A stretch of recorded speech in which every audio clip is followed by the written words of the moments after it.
ஆன்மீக நண்பர்கள் அனைவருக்கும் அன்பு கலந்த வணக்கங்கள். இன்றைக்கி ஆன்மீகம் சம்மந்தமாக நாங்கள் என்ன விஷயம் பார்க்க போகிறோம் அப்படின்னு சொன்னீங்கன்னா, ஒருவருடைய வாழ்க்கையில் பல கஷ்டங்கள் ஏற்படும். இதனால் இந்த நேரத்தில் எந்த கஷ்டம் ஏற்படும் அப்படின்னு சொல்லவே முடியாது. அதோடு மட்டும் இல்லாமல் பார்த்தீங்கன்னு சொன்னால், நவக்கிரக தோஷம் ஏற்படும். நவக்கிரகங்களால் ஏற்படக்கூடிய பாதிப்புகளும் பல வகையில் கஷ்டப்படுவோம் அப்படின்னு சொல்லலாம்.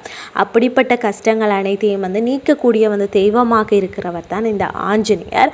ஆஞ்சநேயருக்கு உகந்த கிழமையாக திகழக்கூடியது பார்த்தீங்கன்னா சொன்னால் இந்த சனிக்கிழமை. இந்த சனிக்கிழமை அன்று சாதாரணமாகவே ஆஞ்சநேயர் வழிபாடு செய்யும் வழக்கம் இருக்கிறவர்கள்.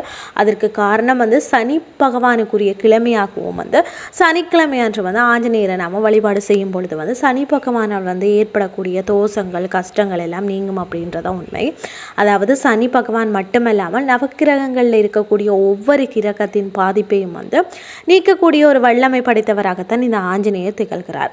அப்படிப்பட்ட ஆஞ்சநேயரை சனிக்கிழமை அன்று வெண்ணெய் சாற்றி வழிபாடு செய்ய வேண்டும். உப்பில்லாத வெண்ணெயை அப்படின்னு சொல்லி கடையில் கேட்டீங்கன்னு சொன்னாலும் 50 கிராம் அளவுக்கு வாங்கி சென்று ஆஞ்சநேயருக்கு சாற்ற சொல்லி தர வேண்டும். அதாவது பார்த்தீங்கன்னு சொன்னால் இவ்வாறு தரும் பொழுது அவர்கள் முதல் ஆஞ்சநேயரில் நெஞ்சில் தான் வைப்பார்களாம். இவ்வாறு நெஞ்சில் வைப்பதன் மூலம் ஆஞ்சநேயர் குளிர்ச்சி அடைவாராம்.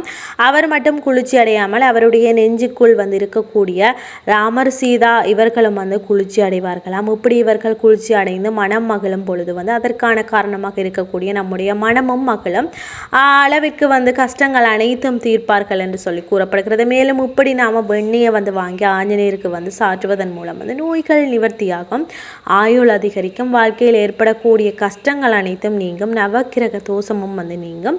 அது மட்டும் இல்லாமல் பார்த்தீங்கன்னு சொன்னால் திருமண தடையும் விலகும், காரியமும் ஜெயம் உண்டாகும் அப்படின்னு சொல்லி நான் கூறிக்கொள்கிறேன். ஸோ நீங்கள்லாம் உங்களுக்கு இப்படி கஷ்டங்கள் நீங்கணும் அப்படின்னு சொன்னால் நீங்கள் ஆஞ்சநேயர் வழிபாடு செய்யுங்கள், உங்களுக்கும் நன்மை தரும் அப்படின்னு சொல்லி கூறிக்கொள்கிறேன். மற்றும் ஒரு ஆன்மீகம் சம்பந்தமாக உங்களை சந்திக்கிறேன். நன்றி.